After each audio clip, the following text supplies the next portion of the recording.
à venir prendre la parole. Sans objet. Ah d'accord. Donc vous avez fait votre distribution de parole là-bas, vous aviez 20 minutes, donc on vous a donné 15. Ah, vous a donné 10, c'est ça? Venez m'expliquer s'il y a des ratures. Donc comme à tout le monde, on a donné 20, donc on va être 10, ok. 25. Ok, vous avez 10 minutes et Ourachan et Fubopanda chacun 5 minutes. Honorable Président de l'Assemblée nationale, honorables membres du bureau, Excellence Madame la Première ministre, chers collègues estimés députés, j'inscris mon intervention dans les cadres d'une approche plutôt philosophique et spirituelle du budget. Les budgets étant classiquement définis comme étant une représentation chiffrée des dépenses et des recettes dans les soucis de réaliser les programmes du gouvernement, mais philosophiquement et spirituellement. Le budget peut être entendu comme la représentation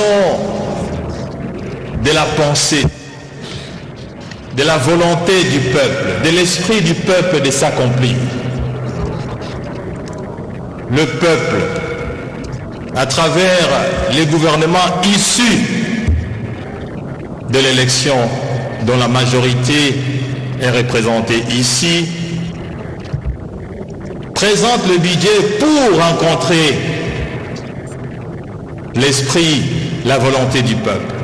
Et ce budget est présenté ici pour que les représentants du peuple que nous sommes, que vous êtes, puissent être avalisés. Honorable Président, je me présente ici, comme je l'ai dit, pour une approche plutôt philosophique.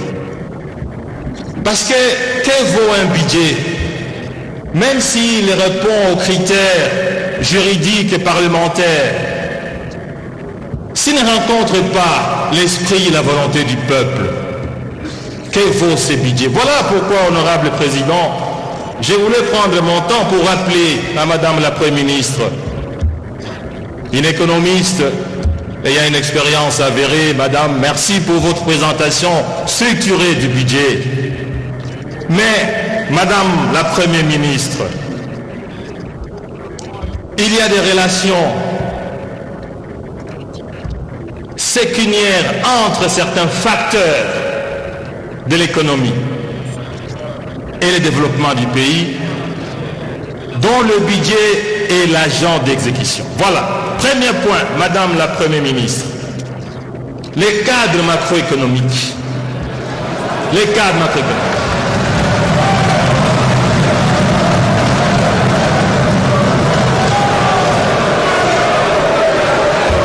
Vous nous avez présenté, Madame la Première ministre, un cadre budgétaire, un cadre macroéconomique avec un taux d'inflation de 9,2%, les taux d'échange de 9 954 francs congolais, les dollars, aux environs de 9 000, en tout près 2 954, je m'excuse. Mais que vaut un cadre macroéconomique lorsqu'il n'est pas réalisé? Parce que c'est ce cadre macroéconomique qui sous-tend le budget. Je me réfère à l'expérience des 5 dernières années.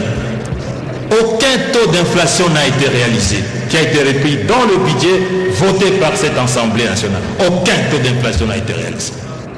Cette année, au mois d'octobre, on est déjà à 14% de taux d'inflation, Madame la Première ministre.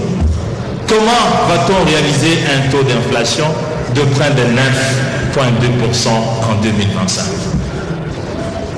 Les taux de change, vous avez dit ici, et je vous en félicite, que le taux d'échange est resté plus ou moins stable depuis 3 mois. Mais Madame la Première ministre, c'est à quel prix C'est un taux d'échange factice, parce qu'en fait, il est l'aboutissement d'un financement par les arriérés des salaires, par des grèves de tous ordres. C'est un taux d'échange qui ne transparaît pas dans la vie du fonctionnement de l'économie. Donc, Madame la Première ministre, veillez à ce que les taux d'échange soient l'expression de l'équilibre macroéconomique entre l'offre et la demande sur le marché d'échange et sur le bien et service. Deuxième élément, le respect de la chaîne de la dépense. Que vaut un budget, chers collègues, si la chaîne de la dépense n'est pas respectée? Nous avons examiné avec vous ici les rapports sur la reddition des comptes qui nous indiquent que plus de 50% des dépenses publiques sont exécutées hors chaîne des dépenses publiques. C'est-à-dire, plus de 50% exécutés par les gouvernements ne sont pas conformes à la loi, Madame la Première ministre. Quel crédit peut-on donner à un budget si réellement plus de 50% des dépenses sont exécutées en dehors? Troisième élément, la corruption. La corruption, Madame la Première ministre. Vous êtes une experte, vous le savez, il y a une relation de cause à effet entre les niveaux de corruption et les niveaux de développement économique. L'écart type de 1% a un impact négatif sur le budget, sur l'investissement, des prêts des zéros de 35% et sur la croissance des 0,3%. Or, il s'avère aujourd'hui que la corruption est devenue pratiquement un sport national au sein du gouvernement. Que peut-on attendre? Que peut-on attendre de ce budget si la corruption telle qu'elle est là, elle continue, Madame la Première ministre? Quatrième élément, l'impaiement des salaires et des frais de fonctionnement. Madame la Première ministre, vous le savez très bien, il y a une relation.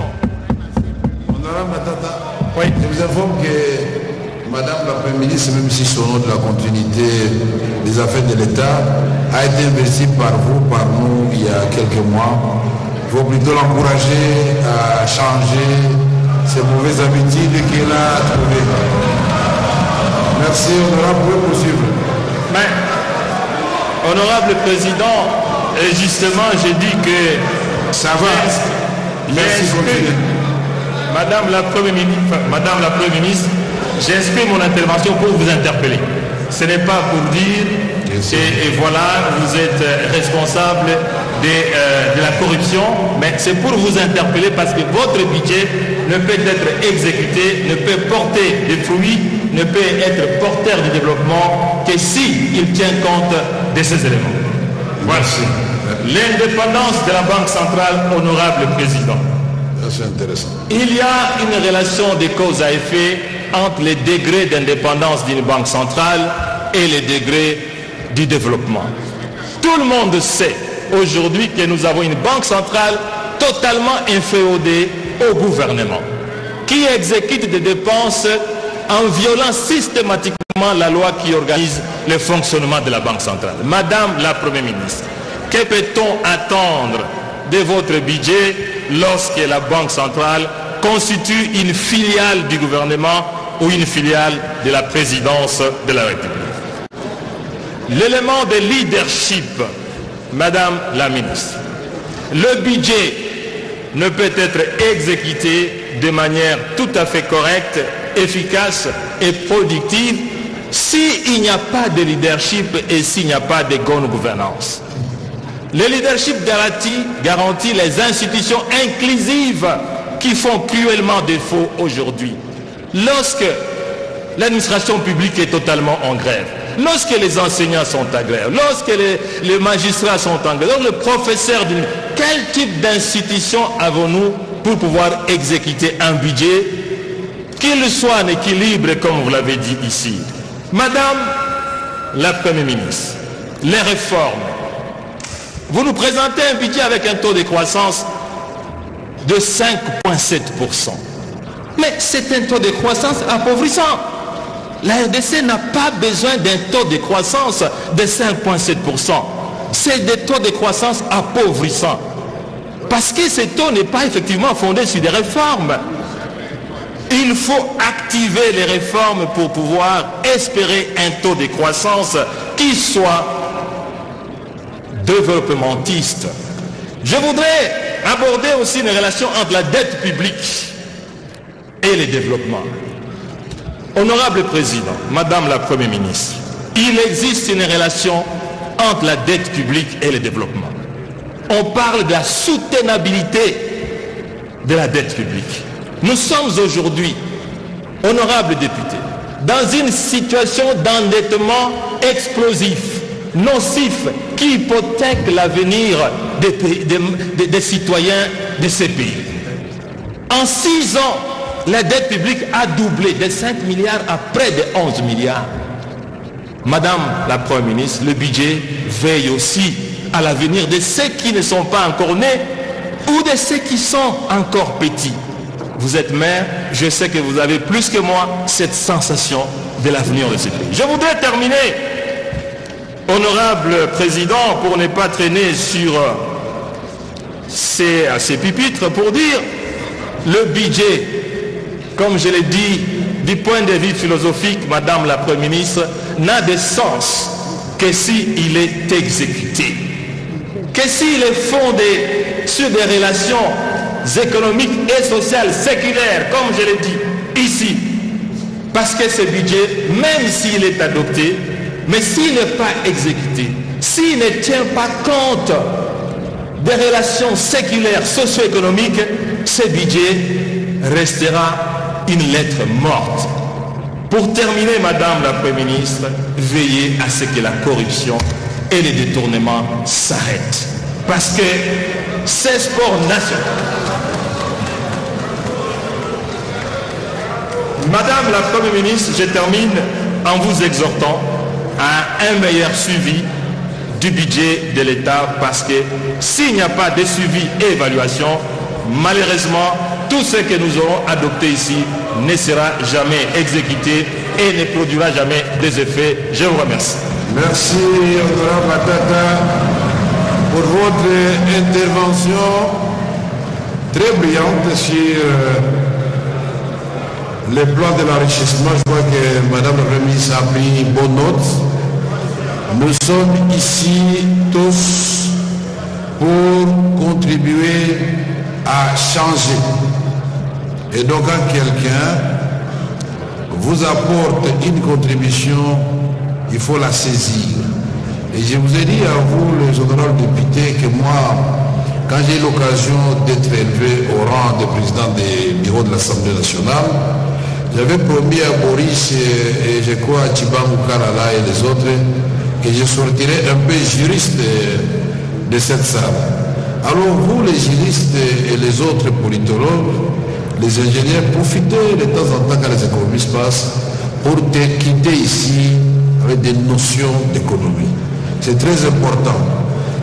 Il faut que ça devienne notre sport national entre nous. Merci beaucoup. J'aimerais que des interventions comme ça, intervention, question, proposition. C'est comme ça que nous allons améliorer notre budget. Ne vous en faites pas, les membres du gouvernement sont outillés pour répondre à toutes ces questions. Je n'ai pas peur pour Madame la Première ministre, que j'ai connue moi-même au niveau de l'ECOFIN, ni le ministre d'État du budget, ni Sakombi, ni Doudou et les autres. Je crois qu'il faut accepter qu'on critique l'œuvre humaine et qu'on propose des améliorations. Merci honorable Matata, donc nous demandons à l'honorable